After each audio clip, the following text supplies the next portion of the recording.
mashq g'ish bilan kallangga hozir bir uraman degani emas azizlar. Bu g'ish qurilishga ishlatiladi, aka-ukalar, opa-singillar. Xullas biz Armada g'ish zavodiga kelganmiz. Bu yerda mana bunaqangi g'ishlar mana ko'ryapsizlar, qo'limda turibdi. Kattaligini qaranglar. Shunaqangi g'ishlar kimga kerak bo'ladigan bo'lsa, bemalol mana shu pastdagi raqamlarga murojaat qilinglar. Arzon narxlarda deyishyapti. Endi arzon narxi necha pul desanglar, bu yerda bir dona g'ishni narxi 1100 so'm ekan, akalar.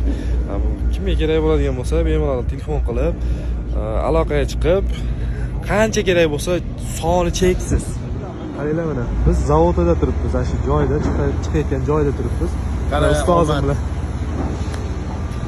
To'g'risi, haligi chaqirtiriladi, keldik-da desam ham bo'ladi. Просто kibrga kirib qolishi mumkin-da.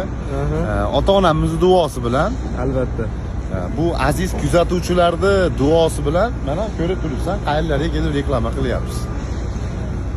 Hektar talaga kelib reklama qilyapmiz.